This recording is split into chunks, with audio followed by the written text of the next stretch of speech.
Hey guys, Zen here, and welcome back to the channel. Let's get straight into it. First up, there's a big update that was made to crouch spam. So right now, Ubisoft is testing out both of the big reworks to Lion and Capitao in the test server, and over the course of the week, they've been sending through some small patches. But in the latest patch was actually a fix to crouching that could see the end to crouch spam. So a subscriber and I went into the test server, shout out to Waffles, and we took a look. So as you can see, when you normally crouch, you of course go from completely standing to crouched. More importantly, your head also makes that full motion and will go from head level to waist level. However, with this fix, your head no longer makes that full motion and it stays almost level in between the head and waist, hovering mid-chest. So yeah, Ubisoft calls this a fix, and so maybe this was always how it was intended to be. Now, I don't think this will completely stop people from crouch spamming, and of course there is no penalty in-game for when you spam the key, but it'll definitely make aiming at someone crouch spamming easier to hit because you won't need to make any big adjustments to get the headshot. This isn't as severe of a change as when they basically terminated drop shotting, but it will make a noticeable change in those gunfights. As far as what else is included in this patch, they essentially polished up the reworks and squashed some bugs. Of course, all of this is still in the test server, so there is always that chance for more adjustment. Moving on to our next bit of news, and it's that Ubisoft recently announced they'll be attending E3 2019. They go on to say, mark your calendars, UBE3 kicks off June 10th. Now, I wanted to include this in this video for two main reasons. The first is that this could potentially be one of the last E3s that Ubisoft ever attends. Not only has Nintendo not had a stage presence at E3 in the last few years, but it was recently announced that Sony will not be hosting an event this year at all, so big publishers like Ubisoft could be pulling out here soon. Now, as far as Rainbow, it hasn't had any serious stage presence at E3 since 2014 with the famous reveal trailer,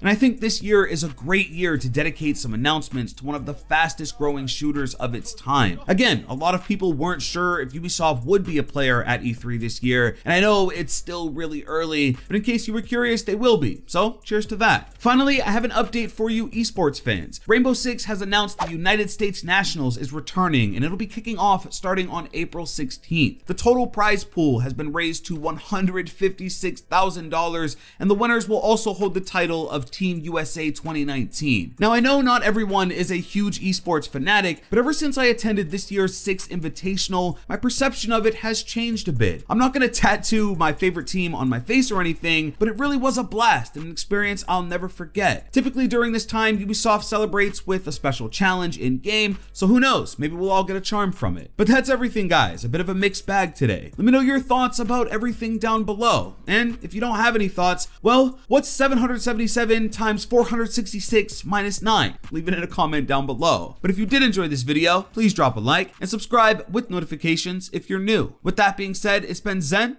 Hey, I'm out.